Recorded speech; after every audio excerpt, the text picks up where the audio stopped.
ladies and gentlemen, and welcome to the Polyhedron Cloudcast live at UK Games Expo 2023. Yeah. I'm Steve Tudor. I'm Andy Lewis. I'm Sid Gill. And I'm Rory Summers. And you can see why we do a podcast and not videos. We have faces for radio. Yes. Well, as we are now live, I am now fully dressed for a podcast, which is unusual. Are you going to admit now you're not wearing any pants again? No, I'm wearing pants, but I don't normally wear... I'm normally bottomless when we record. We did not need to... And they didn't need to know that, certainly. But we always suspect. We're always suspecting. The reason that's happened is because one of the podcasts we had a few years ago, Rory had a load of change in his pocket, and every time he moved, you could hear this jangle in the background. Steve wasn't happy. So, as a preventative measure, I just take my trousers off when we record a podcast. It's the easiest thing to do. It's a drastic solution. You're a strange man, Rory. Well, right. Shall we get on with this? Well, we are on. We're started. We're recording. We've got sound now. We're great. Oh, God. Right. So, did you guys play any games yesterday? Yes. Yes, I did. Oh, good. I was so surprised. I spent a lot of time yesterday walking around like a headless chicken. I didn't have my customary map with Laminated me. map of dreams. I didn't have my laminated map of dreams. That's true, actually. Last year, was it last year or the year And before? the year before. And the year before gave us that. literally a laminated, handed it out. Yeah. It's like we're at Scouts or at school. You know, when your teacher gives you a map, don't get lost, buddy up, that. It was literally that. I actually had all the stands numbered as well and colour-coded. This is what we're doing on a Friday and a Saturday and a Sunday in different colours so that no one could get lost. And if the big boys pick on you at lunchtime, you tell the teacher, all right. But we were the big boys now, aren't we? We are the big boys. We get to bully you. Yeah, because I'm the white, yeah, because I'm the young one. No, you're ginger. Right, okay. I'm the white, yes. You can't bully this ginger, he's the gaffer. Yeah, I can't cut your feed today, though. No, that's true, right. Hog wild. So go on then, boys. What did you guys see? Who saw something really exciting? In the interests of time, because I know he has to leave the room, I have been quite keen on Celestial Affinity for the last couple of years. Now, this is from Cerberus Studios, and hopefully Ben's still here. I don't know. There he is. So if I get this wrong, I'm in trouble, just because I know I have to duck out in 20 minutes. And it's been in development for now for a couple of years, and I have been very, very keen on it and the universe and the way it looks. And finally, it is now out and live on Kickstarter as of yesterday. As of Thursday morning. There you go, Thursday morning. So this is a skirmish-based game, sort of fantasy game, where you play initially as humans versus demons. You know, the old fight, and it's only sort of 3 or 4 models per side. It's not a big one, as you know, per skirmish games. Turn-based, obviously. Choose to go first, but the fun bit about this is you can kind of allocate cubes as to where you want your powers. So if you want to really sort of charge in and smack a demon on the head, you can do that. And the game is, about an hour or so long? It's not long. 40 minutes to an hour, There depending you on go. your tactics. So yes, but the thing that drew me in, a couple of things actually, was the large Emperor Aranath is like the big bad at the end of the campaign. Oh, it's a good model. 23 centimetres high. very It's absolutely stunning. And I am going to buy it, I'm sorry. I think it's a bit... Well, you've been talking about it for the last 3 bloody years. It's about time. I've had to resist it for 2 years, but the models are just absolutely stunning. They really are. And this is our brief was. Steve told us, find a game that pops out at you, so we can talk about it today, and it really does. It's just you walk past the stand, and it is just gorgeous. Obviously, there's more to a game than minis, but this is a miniatures game, so you're in it for the minis, you're in it for the beauty and the pop. So it is just gorgeous. And yes, you've made a sale, Ben. And what stand number is that, Andy, if everyone's going to see it? Stand 315, hall 2. 2315. Just follow Andy. He's built a little... Follow the trail of town built up outside it. He's follow the camping trail of away. slobber. I knew I should have brought an A-board. Sponsored by. There you go. So that was for me. You're free to go now, Ben. You're all right. Well, you two talk, because I'm going to see what you two talk about before I pick my game. Go on, Sid. You go Well, I've first. had a really funny day yesterday, because I had the wife and the boy here. You did? Yeah. I did, yeah. So I've got a smorgasbord of things to go and see. Little things, little bite-sized nuggets. Oh, I'm too far away. Probably. I'm sorry, I'm too far away. I'm not used to this. I've got my screens and the lights. Right, so first thing I want to talk about is Hachette. Right, I went to a Hachette stand, beautiful set of games. Mm-hmm. There's one game on it which I think absolutely everyone needs to go and play, And That's the one you can't pronounce. No, it's not the one I can't pronounce. You got that wrong. Quirly. Q thing, whatever it is, Q game. No, it's a fun game. It's a kids game, Yep. right? Okay. It's called Stomp the Plank. And it's bloody good. It's really bloody It's good. really bloody good. It's got little elephants dressed as pirates robbing Captain Giraffe, right? How many drugs were you on? Like, honestly, this game is so good. I played it. My boy played it. My wife played it. Rory, I think. Oh, played yeah, it. I played it, yeah. We then bought it. I couldn't even get it home without the boy playing it again. Played it in the car. Nearly. We got to the car. He was stripping the plastic off, saying, "Daddy, want a shot before we go home?" I said, "No, calm down. I'll get you a burger. Calm me down." Got my burger. Got home. We played 10 games of it last night. 10. Wow. And that was I only gave it at that point because I was falling asleep. Yeah. But honestly, it's really simple, really fun. It is push your luck in its absolute purest form. It's not going to blow anyone's mind, but get it on a table with your kids and you will have 10 to 15 minutes of fun each time you play it. And all you have to do, okay, the whole box opens up as a pirate ship. Got 4 planks on it, which are magnetic, by the way, which I didn't know until I got it home. You put these 4 planks on, elephant stands at the end of each plank, and you've got to draw cards. If you draw 2 of the same, you have to move your elephant forward. If you don't, and you stick with what you've got, you put some barrels on the end of the plank. On everyone else's On plank. everyone else's plank. So it's weighting down Weighting the end, plank. yeah. Oh, it's awesome. It's just brilliant. Put some beer in that as well. And I tell you what, you've got a proper drinking game. So no, honestly, go to Hishit. They've got some amazing games on their stand at the moment. That's just one of them. And to be honest with you, it is really, really good fun. Yeah. What do you say it's called? Stomp the Plank. Your kids will love it. Yeah, that's what I'm thinking. Yeah. Yeah, it's a really good kids game because it's about risk mitigation. So there's no real skill involved. It's just I'm going to stop drawing cards. So it's not the type of thing, hopefully, that children won't get upset about if they lose. No, they will. Oh, they will. Won't they? Yeah. He will. But the thing is, he doesn't try and outfox the game. I'm there trying to work out if I can trick him. I can bail out 1 brick rather than risk it for 3. Don't do it. It's madness. Just play the game and put bricks and fail and push your luck. It's good. It's really good. Yeah, really good game. Recommend that one.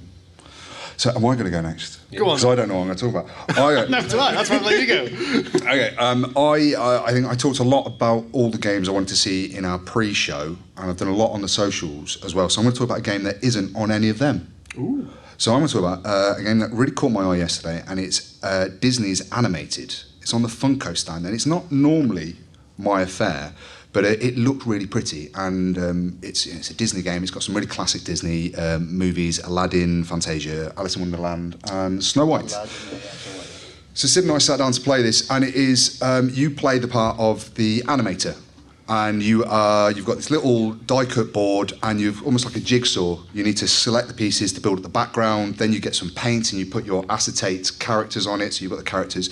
Everyone's got some special powers, and everyone's going to complete this so that you can then defeat the bad guy from that movie. Because the bad guys don't want the movies to be made, because if the movies are made, they lose. So the bad guys are continually interfering with what you're doing. So this is a full co-op, and you really have to work together in it. But what's really clever about this, if you've played Ark Nova and that card selection process, so if you do a build action, it drops down and it's less powerful for the other player.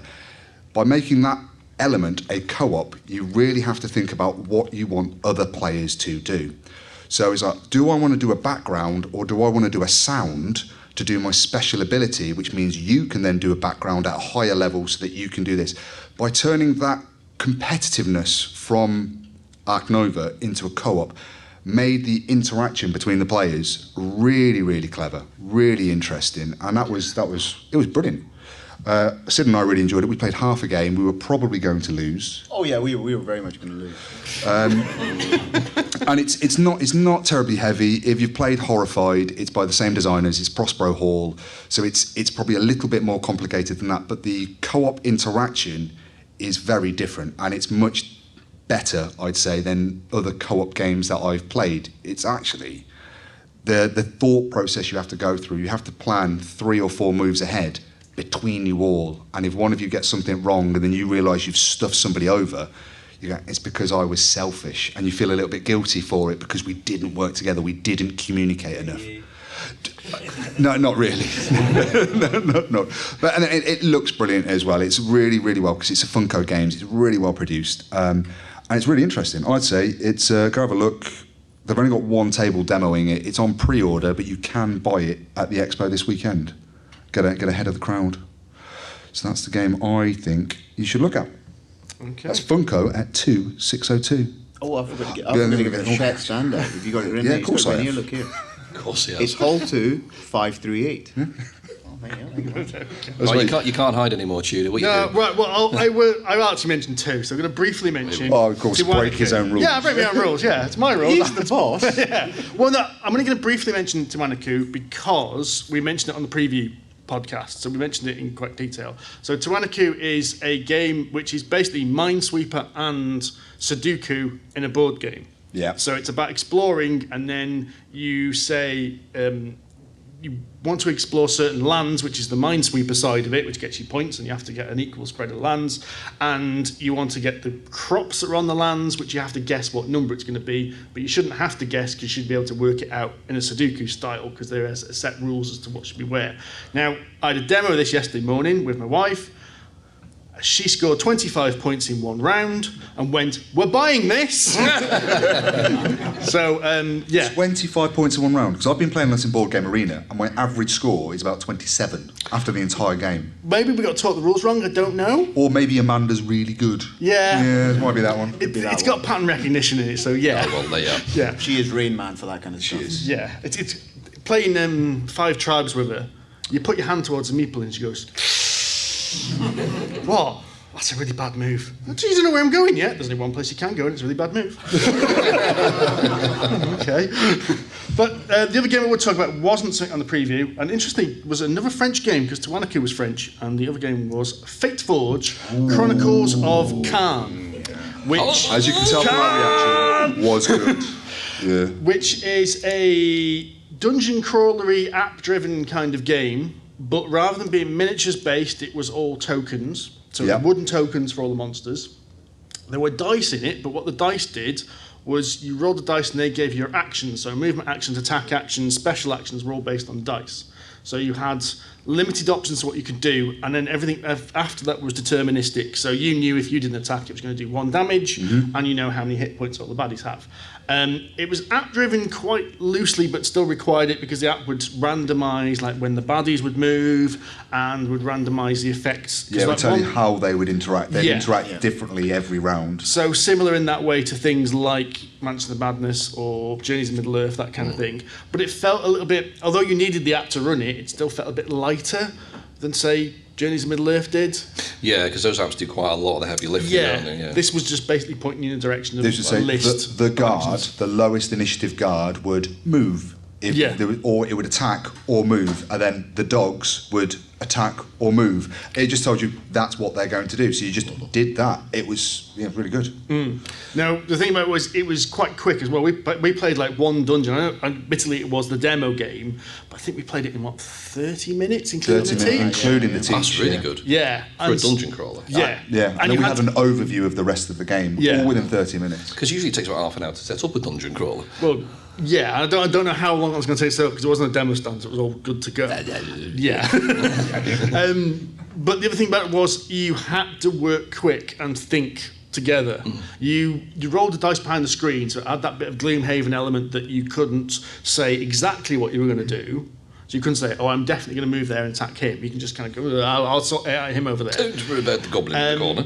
But you had 3 rounds to do the entire thing. Yeah. So we were pottering around on the first 2, and the guy goes, "Right, you've got 1 round left to finish the scenario." Steve, the rogue, went after the treasure chest instead of the objective. I mean, my character was a rogue. Of course I went after the treasure. The irony is I didn't use the equipment from the treasure chest either. I didn't even need to go that way. So, yeah. It's available to demo, but I understand the Kickstarter's finished, and it's on GameFound if you want a late pledge. Late pledge. So it's not available to buy, but it is available to have a go at. And there was a few... we didn't have a go at the other game. Well, while we were there, Big Davey T turned up. and told us off. So David Turtsey told us off for not playing his game, which was on the next stand. The vengeance, roll and right. Yeah. Fight and right. Rights and fights. Well, it's not Right and fight, I think it roll is. and fight and Roll, rights. roll and fight and right. and fight. Rolly fighty, Fighty, right, fighty, right. righty. Right. Yeah. Yeah. But it's not a roll and right. Roll, flip, right, and fight. I don't know. Yeah. So, do you want to tell them what stand that was on? Yeah, sure. That's Because at I Mighty can't- Boards 1464. There we go. Anything else that you saw that you really think everyone should go see? I think people should go to Phalanx because I played a demo of. They sponsor you. I sponsor them. It's annoyingly it's not available to buy yet, and it's not even technically available to demo. But I was showed it behind the scenes. It's a game called Unhappy King Charles. So it's about the sort of the Civil War in England, obviously about the Reformation of Parliament. If you're into your history, which I'm not. So that's as far as I'm going to go. But it's a two-player game, so kind of along the sort of the lines of a lot of the Phalanx games, historically accurate, very strategic-driven. One player plays sort of the parliamentarists, the other one plays the royalists, and a lot like the game Hannibal. If you've played that, it's a very big game that they released a couple of years ago. It's very card-driven, so you play a card, it'll give you. You can either activate your generals or your minions or whatever it is, and it is a kind of give and take game like that, so you've got to sort of, it's an area control ultimately as well. It is on their stand, but they're not demoing it as such because it's not ready yet. I don't think it's going to be ready for another 6 months, but given I like that kind of game, it does look good. But It's at a the moment, reprint as well, isn't it? It's a I second think edition. so, yes. It's a second edition, as I was told at the Yeah. press event. It's a second edition, but it's, they're still working on the finer touches of Yes, the yeah. production of it. I mean, they even took some feedback from me because I was playing some cards and I said, I can play that card. He says, no, you can't. I said, why not? It's blue. He says, no, it's red. It's got a red drum. I was like, but the card's blue. Right, we'll write that down. There we go. Fair enough. But the one they are demoing at the moment is Coalitions, which I think is delivering at the moment, so it's shipping to backers, but you can buy it and obviously play it, which is about sort of controlling Europe. So that's a... Napoleonic era, asymmetric war game, dudes on the map. Dudes on a map, but it is a negotiation game at its core. So you've got to work with the other players to a certain extent to achieve what you want, and you can change your alliances as per a lot of other games like that. I've got a demo of it later on today, so I haven't done any homework at all on this, but it does stand out. And again, I am sponsored by Phalanx, so I'm not, just in case anyone's listening. But I do like that kind of games, and they're always sort of really well made, really well thought out, and generally historically accurate. So yes, I definitely recommend those. At stand 1424. Thank you, Rory. You'd make a really good bingo caller. Oh, is that an insult? I'm not sure. It was meant as one. Another game that I think you should go see. It's nominated for a Spiel des Jahres, so if you're not already, it's on your radar. It's Dorfromantik at Pegasus Spiel. Played that yesterday. I played a two-player game of it in about half an hour. It's a really nice, chilled game. I was explaining this to Andy and Laura in the queue. It's a tile laying game. You're playing tiles, and once all the tiles are gone, you're going to calculate your score. You can't win, you can't lose. It's all about just learning to be better at the game. You've got this replayable legacy, so every time you finish a game, you're going to calculate your score, cross off some boxes, potentially unlock a new box, give you some more components. Really nice. I think it's the perfect type of game that you can play on a summer evening outside. It's got no components that can really blow. It's even a light breeze, you'd be fine. Just sit, chat, have a drink, and play Dorfromantik. And you can. It's so relaxed. You can just have a chat about anything. Talk bullshit. Like we do. Yeah. Whilst you're playing this, really worth checking out. And it's at limited supply apparently. Oh, there you go. Yes. So after this, charge. Yeah. See, I wanted to show it off to Amanda, because Amanda's played the video game. And her immediate reaction was, well, I've got the video game, why would I need that? I'm like, all right, okay. Thought I was doing something clever. Strong argument. So that's Pegasus Spiel at 2:105. No, 105. That's what I said, isn't it? 105. Yeah, that's you it. do realise no one's going to remember these numbers, Rory.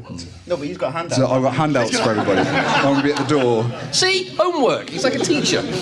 I haven't really got handouts. I'm not going to do it. No, you've said it now. That's it. You've got So to do. you're going to have to laminate each sheet of that thing, handwrite it out. See, yeah. Just tweet him afterwards. So there's one other thing I think people should go and see, because I want selfishly more RPGs on the podcast. All right. And it's a big stand. You don't need a stand number for this, and it is the D&D stand. All right. I don't want to advertise them too loudly because Well, you they're say big that, enough. but I was talking to Laura yesterday, literally right in front of it. Yeah, it's in a D&D stand. Where's that? You mean this one? Here. Literally here. Laura can guide you to it now that she knows where it is. But no, seriously, they are doing a learn to play session for kids and adults, and we did the kids one yesterday. I've got my boy into it. My wife now understands why I spend hours and lots of money on it. It's a good thing for everyone to go and try. It's a little half an hour, 45-minute burst. The guys they've got on those stands doing the demos for the kids, and they've got little props, they've got simplified cards for the kids. Adults, you can get starter sets, various starter sets to try. It's really good. It'll give you a 45-minute taster of an awesome way to spend money in a different direction. Are they covering one D&D as well for the adults? Is that a contentious subject? No, I don't think they are. They're doing they're doing just the essentials. What's it? Dragons of Stormwreck Isle and the Lost Mines for adults. And they've got coffee. They are giving out coffee. I think their thing. I couldn't understand the coffee thing. Why didn't you start with that? You get a big coffee bag. £4.65 I paid for a medium latte. Oh no, they're not giving you. They give you a coffee bag. You don't have to chew the coffee bag, are you? It's not brewed coffee. Right, okay, so you've missold that already. Yeah, you said Give a coffee, not but it's not coffee. real coffee. Well, it's coffee you can go home and make. Self-assembly coffee. IKEA coffee. But I think they're selling it as something you can, have over a lunch break or a tea break or something like that. Have a brew, just have a quick blast through a simplified version of the game. It's quite a nice idea, and as I say, I think it's worth a try if you've never played an RPG before or you just want to see what they're about. So. You do need to book in a Laura, yes. Well, we did with a boy anyway. Today, I guess, given how busy it is, I think swing by and you'll book a slot. But they had loads of tables going through. So. Tangentially related to that, because we popped over to see you and to see Jai go in there, because he wanted me there for some reason. Not you, he wanted me there. It's because you're the RPG governor. And I didn't realise, because I don't know if anyone came last year, the setup looks the same as last year with all this open space in the middle. And I suddenly realised that behind the D&D stands, this is hall 2, was another 3 rows of stands that I completely missed. And this was at like 3:45 when Amanda's flagging about to go home, and I'm like, but I haven't seen all these yet. So it seems to me much bigger than any previous expo. Yeah, I was thinking actually yesterday, because I think last year a lot of the gaming space, like the open gaming space, was in Hall 2, pretty much behind where D&D is now. Yeah. Whereas this year, Hall 2 is now full, which is, again, so we've got, 30% more, 15% more game. I also think now that we're kind of like well out of the pandemic, all the aisles are going back to being closer together. Yeah. Last year, they were a little bit more spread out, and this year, they're all back to being really closely knit. Mm. And the pandemic with the one extra was space, it's really, much really bigger spread out. Because I think I was the only one that came to that one. Which one? The actual one, literally. Within, in the pandemic. Yeah. That was it was beautiful. It was wonderful. You could breathe. You didn't have to go any near anybody. It was wonderful. Is it like those like World War II movies where you had to you're moving your meeples with a little stick? That's a different game. That's Undaunted. To be honest, Battle of Britain. genuinely, it wasn't far off that. Every stand had hand sanitizer, and everyone was masked up in hazmat suits and everything like that. It was not far off that, for good reason, obviously. So, are we gonna open the floor to questions? Yes. It's dangerous, Is but that yes. safe? No. No. Okay. But we live dangerously, Sid. Or unprepared. So, does anyone other than John have a question? Right, okay, go. Nope, right. Go. Okay, we're going to go. Everyone, what's your question? The question He's writing it down. My accent. Oh, that's fine. Yeah. So, when you play, or you were going to be playing a hidden role game, Right. let's say Battlestar Galactica, Werewolf, any. It's Steve. Steve's the Cylon. I was going to ask, who would you eliminate first? Even if you know they are in your team. Right, so if we were playing a hidden traitor game together, who would we eliminate first? And we're all saying Steve. And yet you're looking at me. No. The only time I've ever played games with you, like hidden traitor games, it's been Steve or me. Right, okay. So, It's always the newbie. Every time a battle starts, always the newbie that ends up being the traitor. I love the fact Well, that doesn't no one answer the picks me. question. So Well, my problem is that I'm a really bad liar as well. So, like, if I'm the traitor, everyone just goes, hang on, Steve's smirking in a weird way. Yeah. Steve's the Is that traitor. trapped wind or is it? A little from column A, a little from column B. I do get picked on a lot as well. So it's either going to be Steve or Andy. Inherently untrustworthy. Andy does get apparently. accused mercilessly. It's I often do, not even him. though most of the time I'm perfectly innocent in the game. Perfectly innocent Andy. But you look guilty. Good question. Okay, well, you had one over there? Yes, please. Yeah, you mentioned about app-driven games, and I'm always a bit on the fence about them. And I just wondered if you've got any examples where you have played app-driven games and it's been really good, or what your thoughts are. Examples of really good app-driven Most games. of the FFG games we've played, they're all much of a muchness. I mean, Steve's mentioned, there's Descent, app-driven. You've got Mansions of Madness, obviously. Then you've got Mansions of Middle-earth, sorry. Mansions of Middle-earth. Lord of the Rings. Lord of the Rings, Journeys in Middle-earth. Affectionately known as Mansions of Middle-earth because it is basically the same idea. It's just with a slightly different paint job. You've obviously got Imperial Assault. I mean, they're all, the app, when you play them, they're all very similar and clearly based on the same app, or at least the same engine. I can't think of any others. But it's a bit of an older one now, but Alchemists, I really like yes, that one yes. because that's got it's a deduction game where you're trying to work out which ingredients make which potions. And what's really nice about that is they realised there was going to be a bit of an uproar about an app.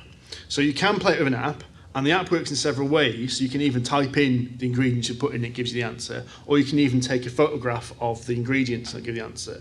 But if you're worried about the app not working, you can have someone be a referee. Unfortunately, someone has to sit out, and they can actually hold what all the ingredients are. There's a little thing for them to sit behind and do.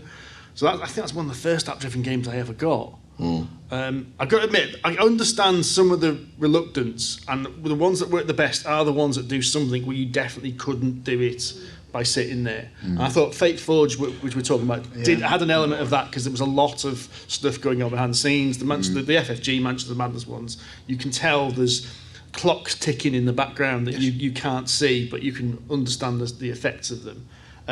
But there's always this risk that they're going to go offline, and I think the FFG ones aren't too bad because people have made their own versions of the app. Yeah, there's an app called Valkyrie, That's the one. which you can import existing ones to. But people have made literally hundreds of custom sort of homebrew versions.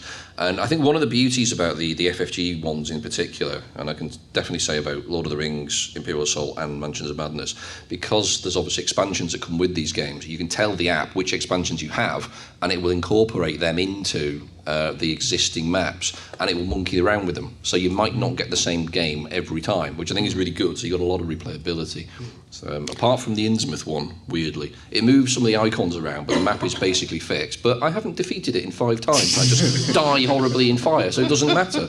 Because I think, was it Drop Mix? So Drop Mix was kind of a board game, but it was kind of not. It was like a mixing deck, and you had a card, and the card would be like a guitar riff or a dance beat from known songs. They're all licensed, and you put them on, and it would actually mix the tracks for you. And I'd heard that went offline like 3 months ago, so you can't download the app anymore for it. And you can't play the game anymore. So you can't play the game anymore. So it's just quite literally a big piece of plastic and some cards. Oh. That's rubbish. Yeah, so there is a risk that this happens. Just most of the games we've got, it hasn't happened yet. I think the good thing about the FFG ones is you can get it from Google Play Store. So even if FFG go under or silent or whatever they're doing now, Allegedly, Andy, allegedly. let's just say that their release schedule is not what it once was. Allegedly. No, factually, you can still get the apps on Google Play. So I think there's less of a danger with them, but it's a fair risk. You know, if you get it down, I can't think of any others. There aren't that many. AI is quite nice on apps, like Dune Imperium's AI is quite nice. Return to the Dark Tower is good as well. Return to the Dark Okay, Tower. Return to the Dark Tower, yeah. I haven't played that. I don't play any games with apps. I don't want to. There is one for ISS Vanguard actually, but it's more of a kind of an atmospheric edition. You don't need the app to play the game, but if you want to, because there's a lot of story to it, you can use the app, and it's obviously done in character voice, and you can play it if you just want it. Was the Shadowborn, not the Oathsworn? Oathsworn, yeah, Oathsworn has an Oathsworn, app, so you don't need the app. You can play it without it. You can play without it? Yeah, but it does avoid it makes obfuscates the choices for you, so you can see the choices without seeing the effect. And they got an And actor it's to do all all the- narrated. Yeah, Yeah. I can't remember the actor's name now. It's not Brian Cox, it's James, Scottish chap from Game of Thrones. Yeah, James Mac. James Cosmo, yes, James thank Cosmo, you. Yes, thank you. narrated by him. But it's a bit phoned in, I'm not going to lie. He could have done better. He must have had an off day or an hangover or something. Allegedly. That's definitely alleged. Any more questions? Oh, yes. More one for Rory said. Oh, dear. I've got nephews and nieces. Nephews and nieces. What are good sort of games to look for in that front for maybe presents and such? So you took home... Oh, I was talking. Yeah, I can't remember if you were here, Derek. How old? Like sort of 7 to 9. Oh, yeah. Get Stump the Plank. just go and buy it. I think everyone in this room should go and buy it. Tell them that I've sent you. Okay. Well, I don't have a sponsor yet. I'll see if I can sort it. But no, seriously, it's a really good game, Derek. It's just really good fun. But what else did I see yesterday? Super Rhino Hero you keep Yep. talking about. Super Rhino Hero Super Battle, So courtesy it's- of Allura as an introduction to it. It is brilliant. Little dex game. You build a kind of a tower of cards, put a rhino on it, they have a fight, roll some dice. It's good fun. Very different when you play it with adults. When me and Andy And got beer. involved, it changed a lot. Take them, are they here or no? Go and buy them a D&D Essentials kit or a starter set and teach them to play RPGs properly. Yep. That's my Good agenda stuff. for the next year. Push that hard. I'll also suggest, I assume you can still get it, is A Kid in the Shuffle.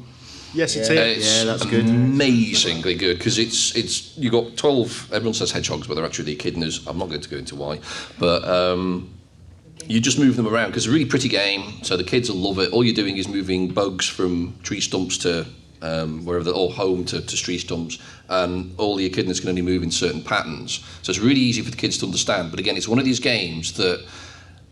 Ideally for kids, but you get the adults involved. It's a very different game, and it becomes quite brutal. You learn who your friends are.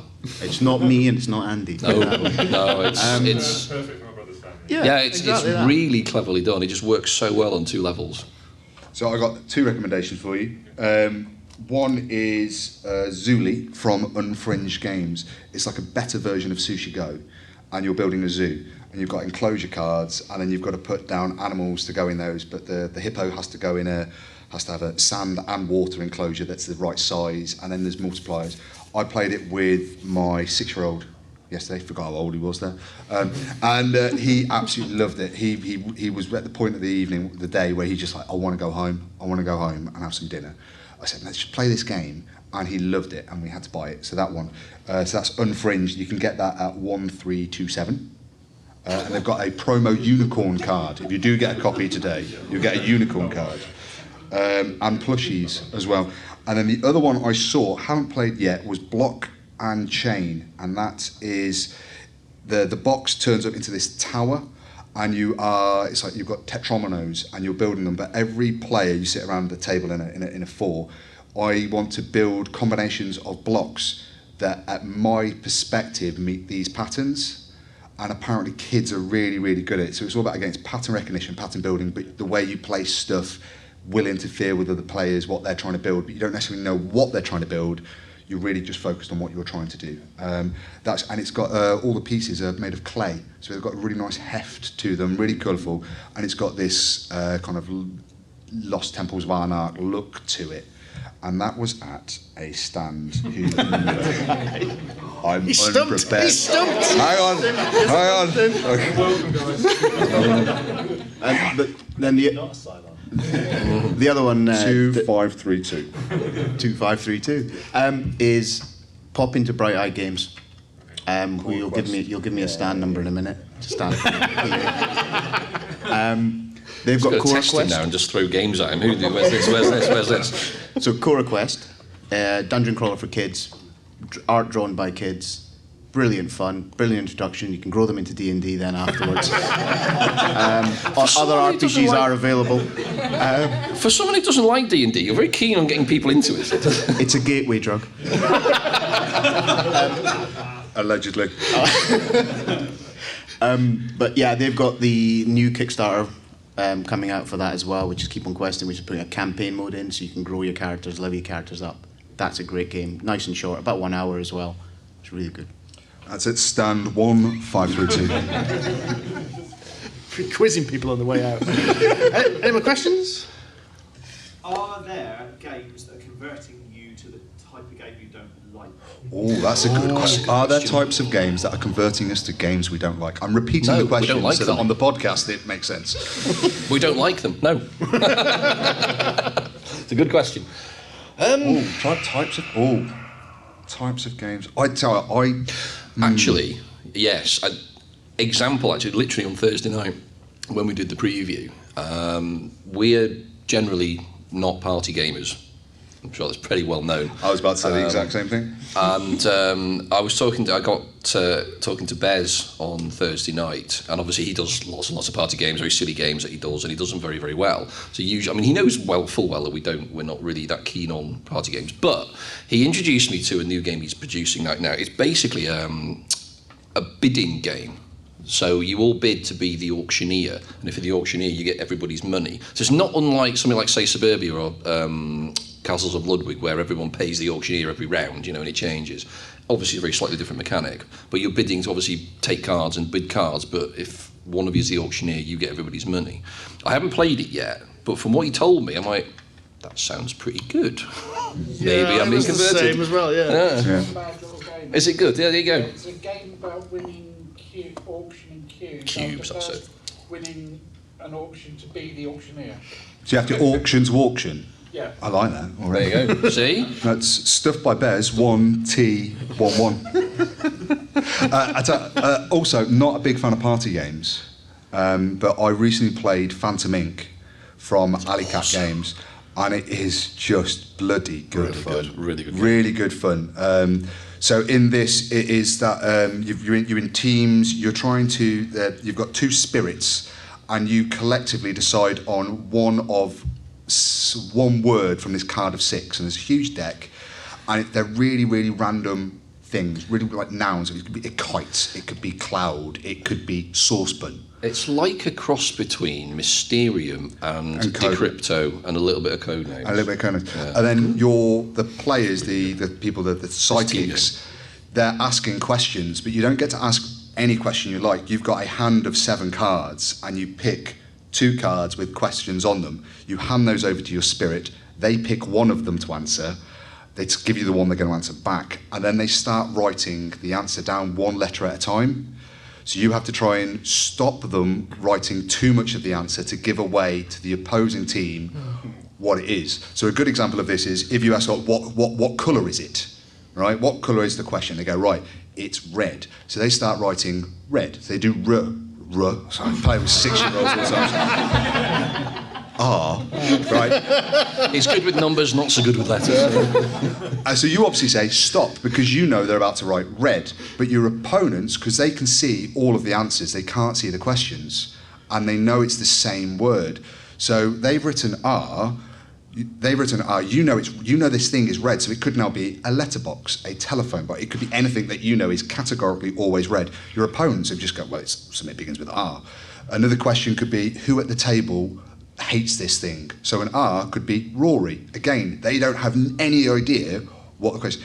And then collectively, between the answers you can see from theirs and yours, it's first person to guess it. Really clever. You want to play this at 6 players at least. At least, yeah. I've tried it at 4. It's just a bit dull. Yeah, you need 6 to 8. But 6 to 8 players, absolutely fantastic game. Go check that out. It's only new just before Expo at Alley Cat Games 1714.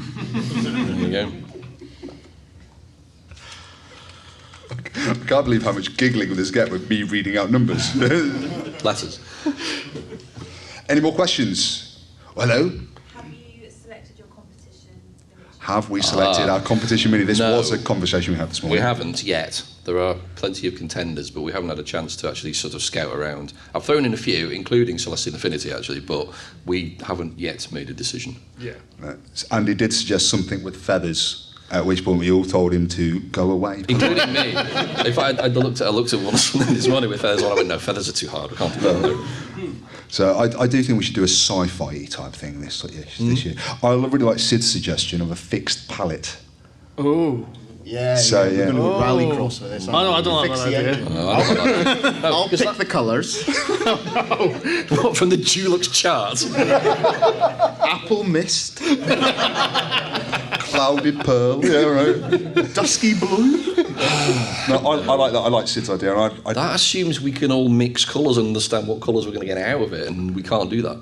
Sounds like a lot of whinging. Well, That's motion carried. Preemptive moaning about it. Or, if that's going to be included, Sid has to do one too. Fuck it, yeah. I mean, yes, absolutely. Let's do it. But if you do see any good miniatures, do let us know. We did Celestial Affinity, the Cerberus stand, great minis there. Yeah, we have been hovering back to Atlantis miniatures because they are just bloody fantastic. And they're really good value. They're really cheap for what they are. Yeah. They're a stunning model. They're all like this sort of 75mm scale for like 18, 20 pounds for really great models. Yeah. I have already been there and eyed a few up. Yeah, I'm sure. I notice we're all making like a wide circle around Warhammer at the front and avoiding that completely. Yes. Well, you can get the same thing for a third of the price everywhere else. Yeah, true.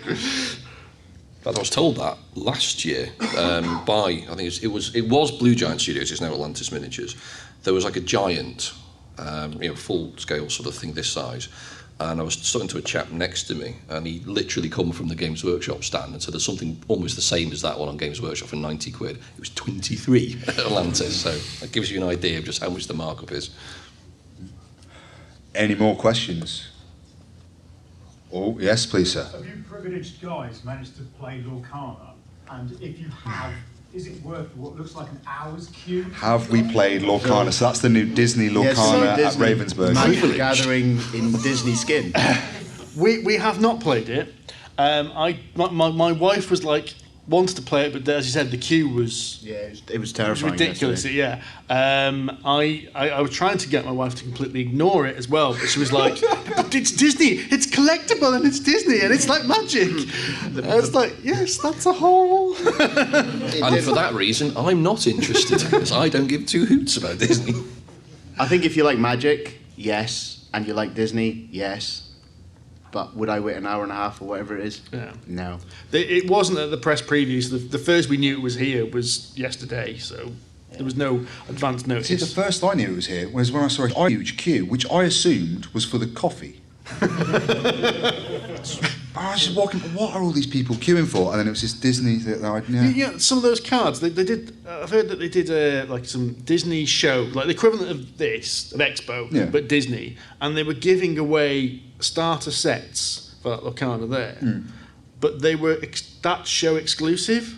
Right. So they were already going on eBay for like £100 a card or something like that. And the game hadn't even been released yet.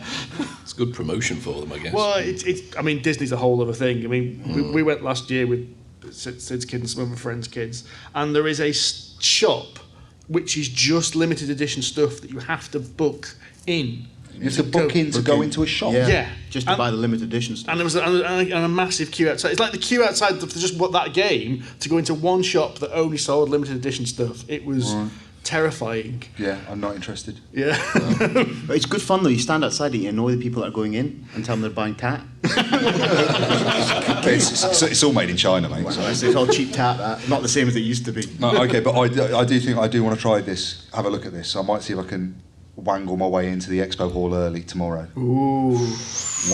Why wave your pass around? Well, I need to get to the media area for an interview with someone.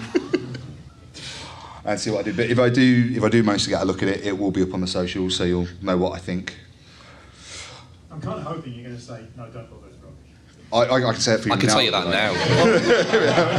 now. No, I'm really scared of going anywhere near like Magic the Gathering stuff. Well, I had to hold my wife back from it. Really? Yeah, well, Amanda wasn't helping at the time. Egging her on. They were as bad as each other. It was really bad because I saw them from a distance. I was trying to catch up with you, and Amanda's just like this massive cheesy grin on her face. Goes, look, it's magic in Disney. It's a surprise it took them so long to do that. Actually, I'm surprised it hadn't happened earlier. As well. Yeah. No. Any more questions? We've probably got time for maybe one more. Yeah, I don't know what Have you got your special brewed tea? Yeah. Is it We have tasted it. We spoke to Catherine on Thursday night, and we've had the Barbarian one. That was really nice, actually. It smells really strongly of cinnamon, but when you have it, it doesn't. Just like all good barbarians. A lot of sweat and dirt and other things. But yeah, it's a really strong sort of cinnamon smell, but it's not strong flavoured. It's really refreshing. So yes, I need to hunt her down and try the others as well. So I know she's got them all. But it was really, yeah. Oh, there was a Yeah, Paladin for him. one, yeah. Yeah, It there was is a well Paladin matched. one. It's a white tea, perfect for Paladin Rory. Just because I'm pasty, just couldn't pasty ginger. Well, no, because you're pure, exactly. you're pure and good and virtuous and all the other things. Makes your ginger pop out. So yes, we've tasted one of them so far, but we are keen on the rest. Plus, I want some more jellies, and they're really nice. So I've got a question for you guys. What are you going to go see today? What game are you going to go see when we leave the hall? When we leave this room, where are you running off to?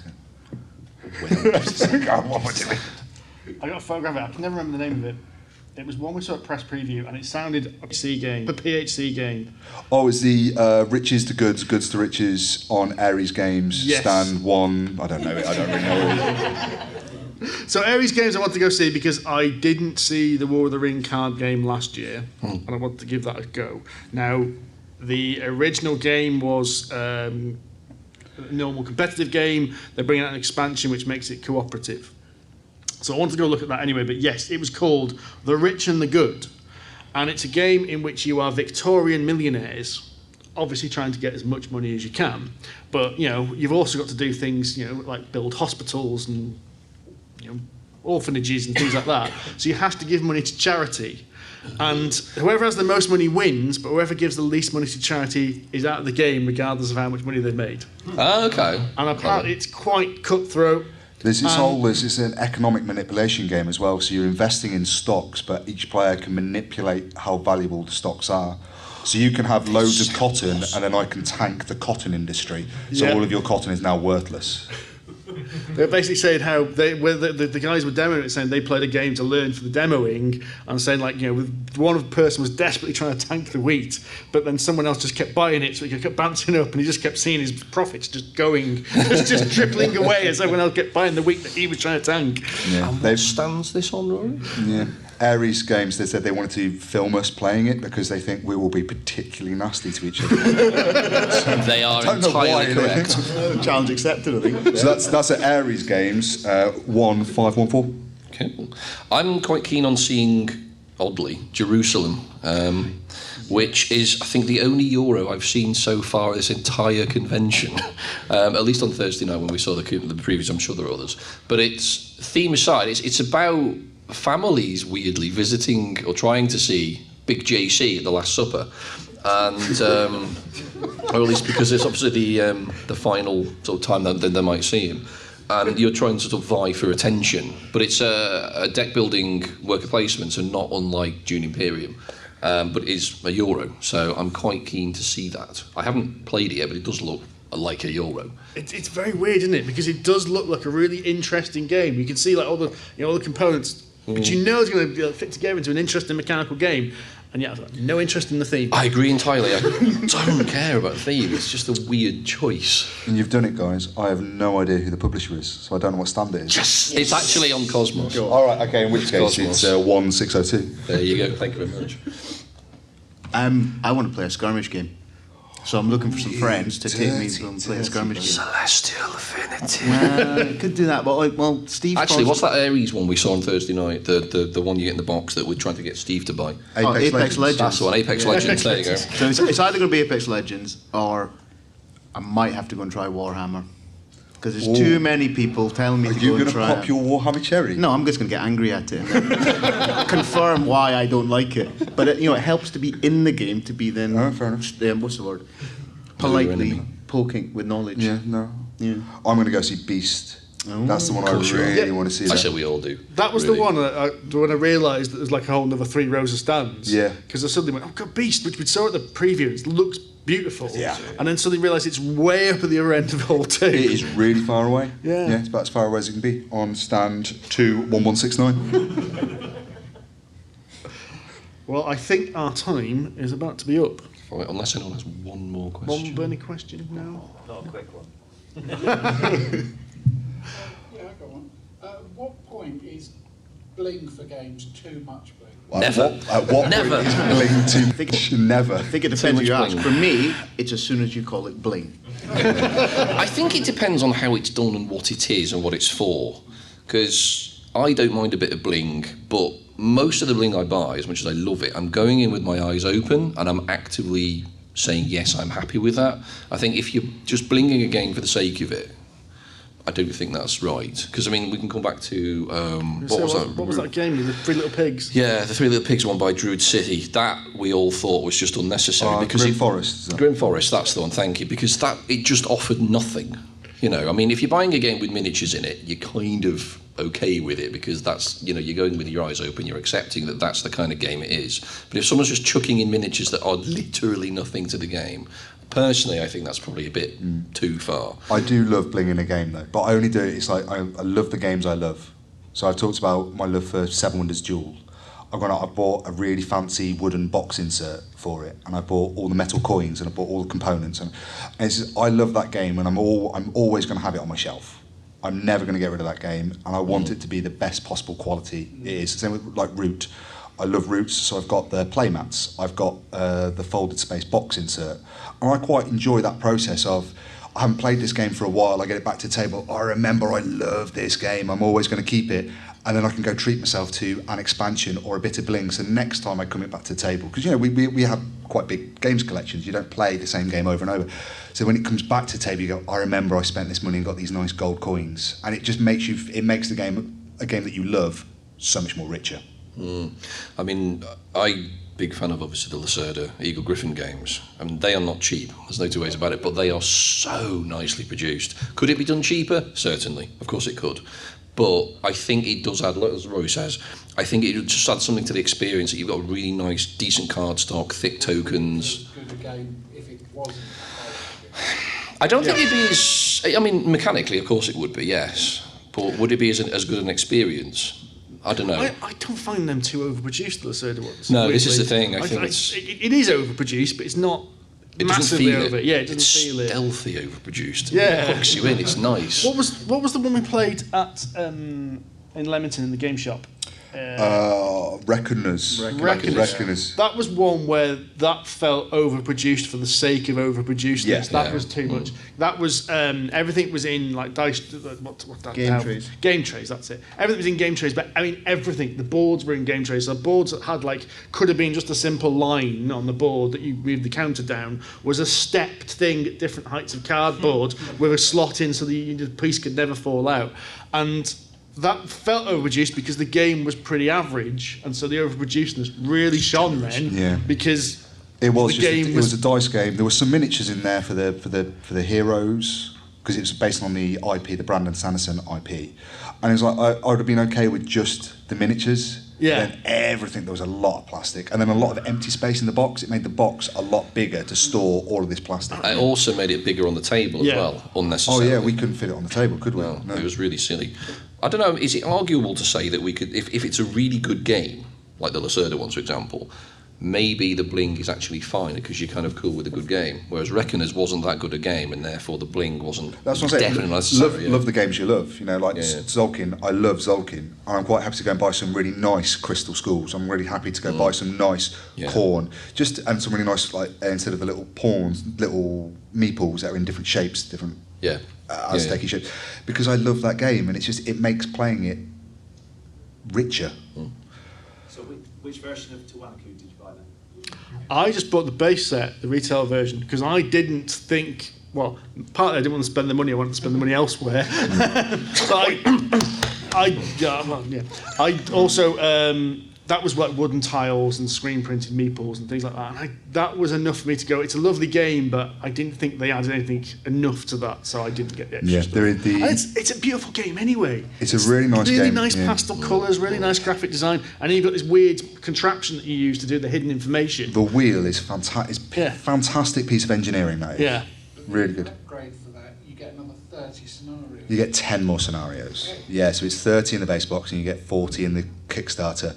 And then the thing. Box that's got another 20 or 30. Really? Okay. I think that. But